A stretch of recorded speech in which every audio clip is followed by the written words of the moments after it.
AICC chief Sonia గాంధీపై ED విచారణ పేరుతో అక్రమంగా కేసులు నమోదు చేయడానికి ఖండిస్తూ రంగారెడ్డి జిల్లా మందవల్లమ్మ చౌరస్తా వద్ద జిల్లా కాంగ్రెస్ పార్టీ ఆధ్వర్యంలో మోదీ దిష్టిబొమ్మను దహనం చేశారు. ఈ సందర్భంగా టీపీసీసీ సెక్రటరీ అమరేందర్ రెడ్డి కేంద్ర ప్రభుత్వంపై మండిపడ్డారు.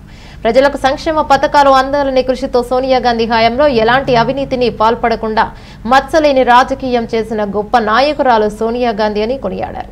దేశ ప్రజలకు సేవ చేయాలనే లక్ష్యంతో పనిచేస్తున్న సోనియా గాంధీ రాహుల్ గాంధీలపై విచారణ చేపట్టడం బాధాకరమన్నారు. వెంటనే సోనియా గాంధీ రాహుల్ గాంధీలపై విచారణలో ఉపసంహరించుకోవాలని డిమాండ్ చేశారు. లేని ఎడల అన్ని జిల్లాలు రాష్ట్రాలలో ఉద్యమాలు తప్పవని హెచ్చరించారు.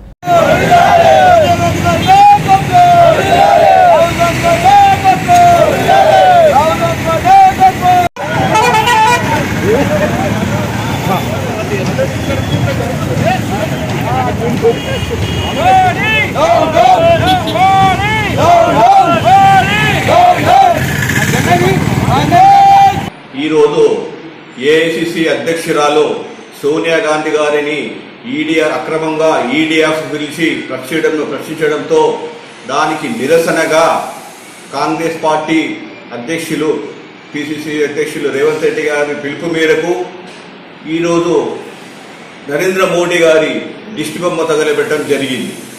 ఎందుకంటే గాంధీ కుటుంబాన్ని వేధించడం వీరి యొక్క నిత్యం కృప జరిగిపోతుంది. మొన్న రాహుల్ గాంధీ గారిని, ఈరోజు సోనియా గాంధీ గారిని, వారి కుటుంబం ఎలాంటిదంటే దేశం కోసం ప్రాణాలు అర్పించిన ఇందిరాగాంధీ, రాహుల్ గాంధీ మరియు పదవులను తృణప్రాయంగా వదిలిపెట్టిన సోనియా గాంధీ గారు మరియు రాహుల్ గాంధీ గారు, వారికి ఇప్పటి వరకు ఢిల్లీలో సొంత ఇల్లు అంటూ లేదంటే మనం ఆలోచించాల్సిన విషయం.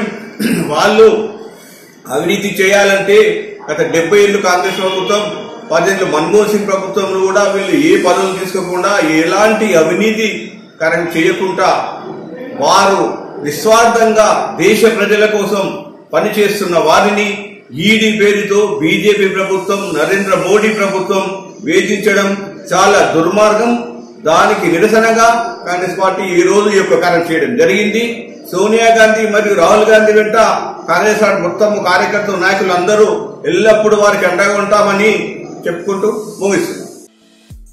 ఈ వీడియో మీకు నచ్చితే లైక్ చేయండి, షేర్ చేయండి, మా ఛానల్ ని సబ్స్క్రైబ్ చేయండి.